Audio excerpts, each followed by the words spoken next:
Little Star Club. Disney Princess Sleeping Beauty, Aurora's Slumber Party, and Briar Rose to the rescue. Princess Aurora loved being married to Prince Philip and living in the castle, but she missed her fairy friends, Flora, Fauna, and Merryweather. One day Philip told her he had to visit another kingdom overnight. "Why don't you invite the 3 good fairies to keep you company while I'm gone?"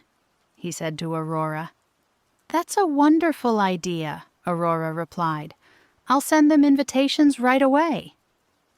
Flora, Fauna, and Merryweather were excited when they got their invitations. But when they arrived at the castle, Aurora was wearing her pajamas. "Surprise!" Aurora cried. "It's a slumber party. You'd better change into your pajamas, too." The fairies quickly changed into their pajamas and then used their magic to fill the room with music. In no time at all, everyone was dancing. The party was off to a great start. Aurora took each fairy by the hand and whirled her left and right. As she twirled Fauna, Aurora's nightgown suddenly turned a lovely shade of blue. "Oh no, that won't do at all," Flora said. She pointed her wand at Aurora and turned the nightgown pink. "Not so fast!" cried Merryweather, turning it blue again. Back and forth the nightgown went until, finally, it settled to its usual color. Suddenly, Flora picked up a pillow and swung it at Merryweather.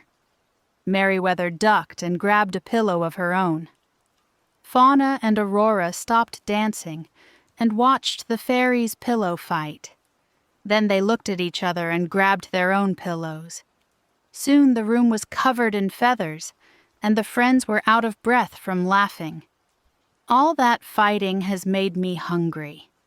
Maybe we should go downstairs and make a snack," Merryweather suggested. In the kitchen, Merryweather made herself a triple-decker berry sandwich.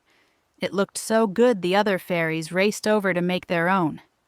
Soon the kitchen was abuzz with activity, everyone making her own bedtime snack. Flora picked up her sandwich. As she bit into it, a dollop of cream flew across the room, right onto Aurora's face.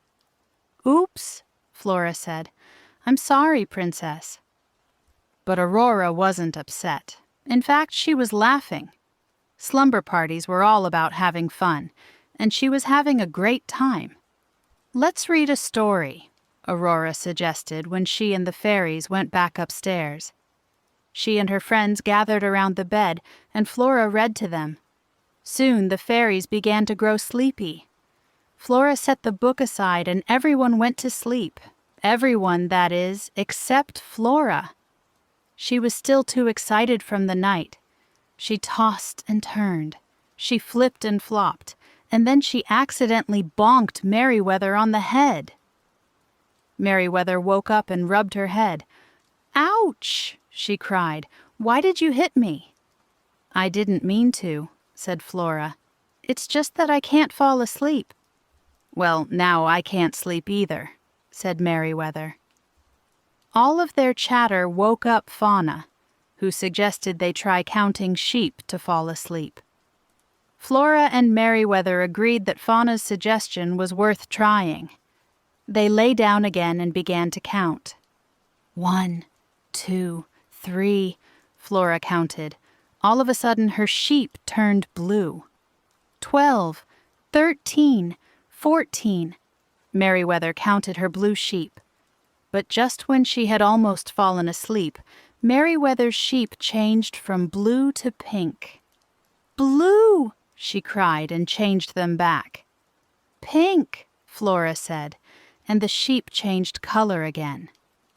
Soon the 2 fairies were sitting up having another argument. But this time they woke Fauna and Aurora. Aurora asked what was wrong, and the fairies told her about the pink and blue sheep. "Maybe there's a better way to fall asleep," Aurora said. She sat up and began to sing a lullaby to the fairies. As her sweet voice carried across the room, the good fairies closed their eyes. Soon they were all fast asleep, even Flora. "Ah, that's better," Aurora said. And then, humming the lullaby softly to herself, she pulled up the covers and went back to sleep. "Oh, drat!" Flora said, peering into the fireplace. "We're out of wood." "No wood?" Merryweather asked, alarmed. "But how will we stay warm overnight? Why, with no fire, we'll freeze." Briar Rose smiled at her aunt. She loved her dearly, but Merryweather certainly had a flair for the dramatic.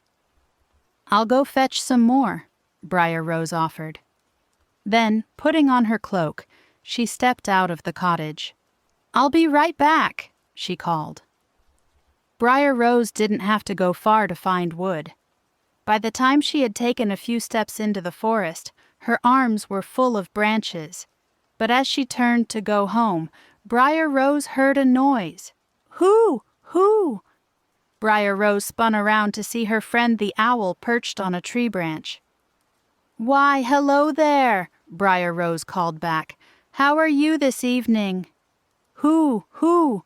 the owl called again. He flapped his wings frantically and hopped up and down on the branch. Then, with one more hoot, he flew deeper into the forest. Briar Rose frowned. Her animal friends were usually quite calm. It was not like the owl to seem so upset. She hoped nothing was wrong. Setting down the pile of branches she had collected, she followed the owl deep into the woods. The owl landed on a large oak tree. Briar Rose knew that a family of rabbits lived inside. Her heart pounded. "Is something wrong with the bunnies?" she asked. Briar Rose knelt down and looked into the hollow tree trunk. The mother rabbit was there, anxiously fussing over her babies. 1, 2, Briar Rose counted. "Where is the third bunny? There should be one more here." Now Briar Rose knew why the owl had seemed so upset. A baby bunny was missing. "Don't worry, I'll find him," Briar Rose promised. "And you'll help me, won't you, Owl?" "Hoo, hoo," the owl agreed. Briar Rose stood up and looked at the forest trail. The sky was growing dark, but she could just make out tiny paw prints on the ground. "Look," she said, pointing at the trail. "He went that way. Let's go." Briar Rose followed the trail, with the owl flying close behind. But the deeper she got into the woods, the more the trees blocked the moonlight. "Soon I won't be able to see a thing," she said. As she spoke, a cloud of fireflies flew up to her. They blinked on and off, lighting up the path. Briar Rose smiled, surprised. "Oh, thank you," she said. "That's much better." The paw prints led to a stream and then disappeared. Briar Rose said. "The little guy must have hopped across the stream on those rocks." Briar Rose started to step on the nearest rock, but it wasn't a rock. It was a turtle shell. A sleepy turtle poked her head out of the water. "Oh my," Briar Rose said, pulling her foot back. "I'm so sorry. I didn't mean to step on you. I was just trying to get across the stream. Your shell looked like a stone. Are there any more of you in the water?" At the commotion, 4 more sleepy turtles popped their heads up and looked around. "I'm sorry to wake you," Briar Rose said, "but I don't want to step on you by mistake." Briar Rose bent down and peered at the turtles' shells. Now that she knew what she was looking for, she could see the difference between the turtles and the rocks. "Thank you," she said as she carefully stepped across the rocks. "You can go back to sleep now." On the other side of the stream, Briar Rose spotted the bunny's paw prints. All around her, the sounds of the forest filled the air. Crickets chirped, tiny wood mice scurried through the pine needles. Bats flapped their wings as they swept through the trees. but Briar Rose barely noticed. She was too focused on finding the bunny. Suddenly, a pair of yellow eyes appeared. Frightened, the fireflies fled. The owl let out a startled hoot, but Briar Rose stood tall. "Who's there?" she asked. A small red fox trotted out of the bushes.